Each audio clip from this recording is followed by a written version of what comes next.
राधे राधे। मैं आज आपको एक ऐसे हमारे प्राचीन स्थल के विषय में आपको जानकारी दूंगा जो यहाँ इतना प्रसिद्ध तो नहीं है, जहाँ ज़्यादा लोग हों, पर इन स्थानों पर हमारे श्री राधा कृष्ण जी की लीलाओं का जो सुगंध है वो आज भी आप महसूस कर सकते हो। ये हमारे ब्रजमंडल के ये गुप्त स्थान है। इस स्थान को हमारे यहाँ पे कहते हैं फूल कुंज। आइए आपको दर्शन करा।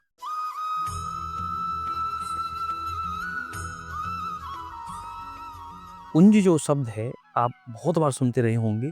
कुंज का क्या अर्थ है? कुंज का अर्थ वो होता है, वह एक ऐसा स्थान जहाँ प्रिया प्रीतम, जहाँ गुप्त मिलन करते थे, जहाँ प्रिया प्रीतम का जहाँ मिलन होता था, उस स्थान को कुंज कहा जाता था। और जो ये स्थान है इसको फूल कुंज कहा जाता है, क्योंकि यहाँ पे फूलों की सुगंध है और ठाकुर जी की लीलाओं की स्थली का आनंद जो है वो यहाँ पे आपको हमेशा मिलेगा। और इसकी सुंदरता, नाम जिस प्रकार का नाम है इस स्थान का, और उसी प्रकार की भव्यता और सुंदरता का आपको आपके चित्त को एकदम आनंदित कर देगा। देखिए, आप इतना सुंदर स्थान है, फूल कुंज है, तो आपको चारों तरफ यहाँ फूल ही फूल दिखाई देंगे। इतने सुंदर सुंदर फूल जो आपको और कहीं ब्रजमंडल में नहीं दिखेंगे। ये बड़े प्राचीन और गुप्त स्थान है। और आप यहाँ पे जो कुंड देख रहे हो ना, इधर से आइए, ये देखो इतने सुंदर फूलों से इसको सजाया हुआ है। मानो ऐसा लग रहा है कि जिस द्वापर काल में जैसे ठाकुर जी की लीला स्थली होती थी, इसी प्रकार के सुंदर बगीचे में प्रिया प्रीतम का मिलन होता था। आइए देखो, और बिल्कुल ऐसे जाने का रास्ता इतना सुंदर है कि आपको मन को मोह लेगा ये। और कहीं दूर नहीं है ये कहीं दूर नहीं है, ये हमारे ब्रज में ही है, और खासकर बरसाना के बिल्कुल पास।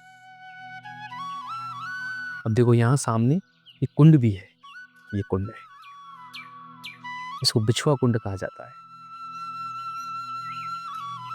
कुंज के पास आपको कुंड भी देखोगे, और हर प्रकार के सुंदर फल फूल के पौधे भी देखोगे आप। ये फल के पौधे भी लगे हुए हैं और सुंदर सुंदर फूल के पौधे भी लगे हुए हैं। और ये प्राचीन समय से ही ये स्थली संतों की तपस्थली रही है।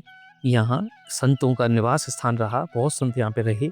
और अभी जो यहाँ एक संत रहते हैं, उनसे भी मैं आपको मिलवाऊंगा, उनके दर्शन आपको मैं करवाऊंगा। पर इस सुंदर बगीचे का, इस सुंदर कुंज का आप आनंद उठाइए और इसको अपने हृदय में इस तरीके से लगा कर देखिए। मानिए कि आप उसी समय में हैं जैसे ठाकुर जी प्रिया प्रीतम विहार करते होंगे। तो कितनी भव्य और प्राचीन और सुंदर स्थान ये रहा होगा। इस स्थान को इसीलिए फूल कुंज कहा जाता है। देखिए, कुंड में कमल के फूल भी खिल रहे हैं। देखो, आपको कहीं से लगेगा ही नहीं कि आप कोई इस नए आधुनिक और कृत्रिम जगह पे आ गए हैं। पूरी तरीके से प्रकृति का आनंद यहाँ मिलेगा आपको। मानव ने भले कृत्रिमता को स्वीकार कर लिया है, लेकिन आज भी आनंद जो प्रकृति में है उस वो दुनिया में कहीं नहीं। इस भव्य सुंदरता को आप अपने आंखों से देखिए। और इस कुंज की जो तपस्थली है, यहाँ संतों के जो स्थान है, देखो ये कुटिया सामने जो आप देख रहे हैं, वहाँ एक कुटिया है, वहाँ संत निवास है। बहुत लोग हमसे कहते हैं कि ब्रजमंडल में, खास करके हमारे यहाँ जो ब्रज की तलहटी है, उसमें संत कहाँ रहते हैं। तो ये झूला झुलाने के लिए है। लालजू प्रियाजू को बाबा ने झूला बनाया हुआ है छोटा सा, तो थोड़ी देर बैठ करके खुद ठाकुर जी को झूला भी झुलाते हैं। क्योंकि विशेषकर ये वर्णन हमारे उसमें आता है प्रियालाल जी के झूलन उत्सव का भी। तो आप आइए, यहाँ संतों का निवास स्थान ही विषय में पूछते हैं, तो मैं आपको अब स्वतः ही दिखा रहा हूँ कि कहाँ कहाँ हमारे संतों के किस प्रकार के निवास स्थान है। आइए, अब यहाँ से इसके बाद हम चलेंगे। आओ, देखो इस कुंज की सुंदरता देखो, आपको बिल्कुल भव्यता का अनुभव यहाँ पे होगा। आइए देखो, यहीं से जाने के लिए कुंज, इस जो बिछुआ कुंड है उसका रास्ता भी यहीं से है। देखो आगे, अब आप कुंड पे आ गए। कुंड का घाट है, सुंदरता यहाँ की।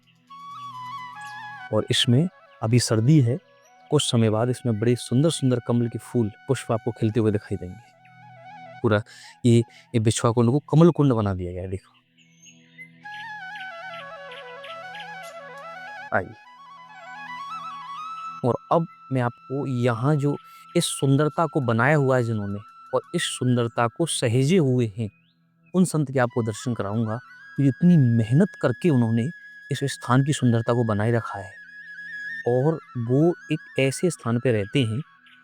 देखो, एक छोटी सी जगह है, आप देखिए, इसमें एक व्यक्ति भी सही से प्रवेश नहीं कर सकता है।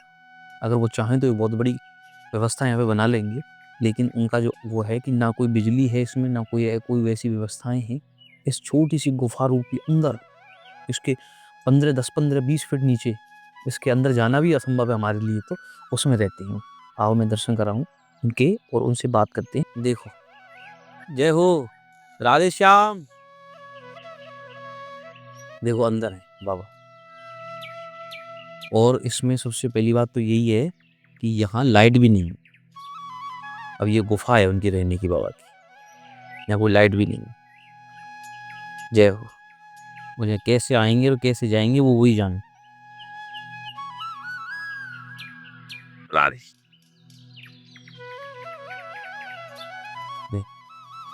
राधे श्याम मर्जी।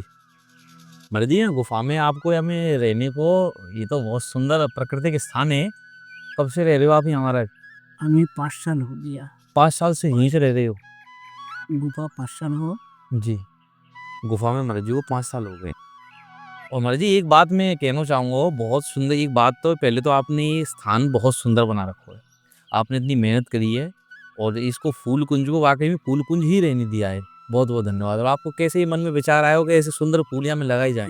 यहाँ রাধারানী বিশ্বকুল আমার এই ইচ্ছা হওয়া যে রাধারানীর সেবা করা আমার এই সবচেয়ে বড় বাত হলো সেবা। महाराज कह रहे हैं कि सबसे बड़ी बात है कि सेवा সেবা और भजन। এই ছাড়া আর কিছু না। তার রাধারানীর স্থান যদি আমি সেবা করে তো এটাও ভজন হয়। जी, महाराज जी को कहना है कि राधा रानी को जो भी स्थान है वहाँ सेवा करें, वही सबसे बड़ा भजन है। जय हो। महाराज जी आपको शरीर मुझे लगे बंगाल को है। अच्छा, कलकत्ता का है महाराज जी, बंगाल से हैं और धीरे धीरे ब्रजभाषा पकड़ रहे हैं और बहुत 5 वर्ष से इसी स्थान पे रह रहे हैं। और जी तो लाइट नहीं है, फिर आप अव्यवस्था না हो गई हम लाइट আমার दिक्कत है। अच्छा, लाइट से दिक्कत है। এই জন্য लाइट हम बिल्कुल ना मिया। अच्छा, खूब परेशान होती है। तो सर्दी पड़ रही है अब तो बहुत ज़्यादा, तो कोई हीटर वगैरह की आवश्यकता, कैसे चलेगा बिना लाइट से? उनको यही धंधे होती है। महाराज जी कह रहे हैं कि लाइट हमको दिक्कत देती है। दिक्कत का अर्थ ये है कि उससे संसाधन चलेंगे और वो हमारे भजन में बाधा बनेगी।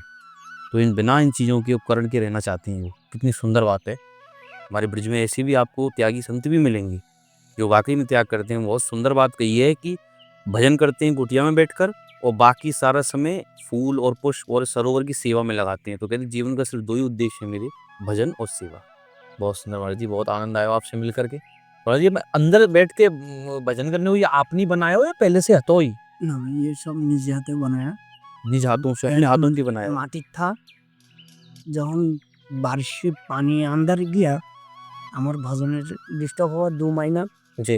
তারপর আমি জঙ্গলতে পাথর খুঁটি খুঁটি আনি জি জি। এই করে আর সেবা যা भक्त যা সেবা দিতে হয় जी। ওই रुपया দিয়ে सीमेंट बजरी। अच्छा अच्छा, ये कह रहे हैं कि किसी भक्त के यहाँ पे पहले बारिश हुई तो पानी अंदर घुस गया था, बड़ी परेशानी हुई और थोड़ा थोड़ा किसी भक्त के द्वारा 2-4 जो पैसे इकट्ठे करके इसको थोड़ा ऐसा कर दिया इससे इसमें परेशानी ना हो और ये उसको थोड़ा ऊंचा कर दिया। बहुत बढ़िया महाराज जी, बहुत बढ़िया। सर्दी में कोई आप आवश्यकता है? सर्दी जैसी कोई भी जैकेट? सब কিছু হয়, सब व्यवस्था है। জ্যাকেট তো আমি ব্যবহার না करते हैं। जैकेट तो पहनते ही नहीं आप? যা হয় এটাই बढ़िया। इनर पजामी जैसे गर्मी सर्दियों के लिए वो होती है, नहीं चाहिए? देखिए कुछ नहीं चाहिए, श्री जी की सब चीज़ है दी हुई, सेवा मिले यही बड़ी बात है। जय। सबसे बड़ा बात है। महाराज जी ने बहुत सुंदर कही है कि बस सेवा चाहिए ठाकुर जी की, और ये स्थान है चाहे कोई और भी स्थान हो, जहाँ भी हो वहाँ मैं सेवा करूँ, यही मेरा भाव है ठाकुर जी के प्रति। जय हो। महाराज जी आपको ऐसी प्रेरणा ब्रज वहाँ से कलकत्ता से यहाँ तक चलने की कैसे हुई? फिर आप जो है पहले से भक्ति भाव में या अचानक कोई भाव बनो है? ना पहले तो भक्ति भाव ही भक्तिर ये रास्ता ही था जी। और राधा रानी जब तक चरणे आना ये सबसे बड़ा बात। जय जी, सबसे कृपा यही है। जय हो जय हो। महाराज जी आपको बहुत बहुत धन्यवाद। पहले मैं भी आपको बहुत धन्यवाद दूँ कि आपने इस स्थान की सुंदरता भव्यता वैसे ही बनाई हुई है जिस प्रकार को वर्णन यहाँ पे मिले कि ये जी को ठाकुर जी को फूल कुंजो ठाकुर जी यहाँ गोपनीय स्थान पे मिले है, आपने उसको ऐसे द्वापरकालीन तरीका से बचाए हुए हो। आपकी मेहनत बहुत अच्छी है। बड़ बात हलो यही যে আমি আমার রাধা রানী যেন ফুল তুলতে আসে সখী दिन যে আমি যেন यही चिंतु नहीं था। ये कह रहे हैं महाराज जी वो कह रहे हैं, वो कह रहे हैं कि हमारा सबसे बड़ा तो यही कर्म है कि हमें ऐसा लगे कि इस फूल में किसी दिन श्री जी जो है फूल तोड़ने आएँगी यहाँ। और इस कुंज में पहले भी श्री जी फूल तोड़ने आया करती थी। इस कुंज को इसलिए फूल कुंज कहा जाता है। और कुंज का अर्थ आपको पता ही है, कुंज का अर्थ जहाँ प्रिया प्रीतम दोनों एकांत में मिलते हों, उस स्थान को कुंज कहते हैं। और श्री जी यहाँ फूल तोड़ने आती थी और ठाकुर जी उनसे मिलने आते थे। तो ऐसे कुंज में यहाँ बाबा रहते हैं और उसकी सफाई, उसकी सेवा में निरंतर लगे हुए हैं। महाराज जी, आपको मिले इतना समय दिया आपने, बहुत-बहुत धन्यवाद आपको। जय हो। महाराज जी, निकले कैसे फिर यहाँ में से आप? हमें कोई दिक्कत नहीं होता है। अच्छा, देखो आप। ये है अच्छा, जय बाहरी कोनो दिक्कत ना। जय हो, जय हो। बहुत बाबा जो है कुंज की सेवा करते हुए देखो। ये कुंजों को, इस कुंज को जो भव्यता आपको दिख रही है ना, इसकी इतना सौंदर्य जो आपको दिख रहा है, इसके पीछे इन बाबा का हाथ है। इसके निरंतर इसकी सेवा में लगे हुए हैं और इसको ये सेवा कहते हैं। ये श्री जी की सेवा है और ये बड़े प्राचीन दिव्य स्थल हैं जिनकी अभी गोपनीयता किसी को ज़्यादा पता नहीं है। ये गोपनीयता हमें बनाई भी रखनी है और आप इसको जो है दर्शन करिए। आप ये ना पूछें कि ये स्थान कहाँ है, जिससे स्थान की जो है गोपनीयता में कोई परेशानी हो और बाबा के भजन में कोई बाधा बने। और ऐसे हमारे ब्रज मंडल के जो गुप्त स्थान जिन पे हमारे साधु संत रहते हैं, उन स्थानों के दर्शन के लिए आप हमारे इस ब्रज दर्शन के यूट्यूब परिवार को सब्सक्राइब कर सकते हैं। और हमें आप लाइक और शेयर करिए और ऐसे ही प्रेरणा देते रहिए। आपका ये सहयोग हमारे लिए बहुत अतुलनीय है और आप करते रहिए हमारे ब्रज के साधु संतों के आपके दर्शन और हमारे ब्रज के अन्य गुप्त स्थान जिनके आपको जानकारी हम ब्रज दर्शन के माध्यम से आपको देते रहेंगे। राधे राधे।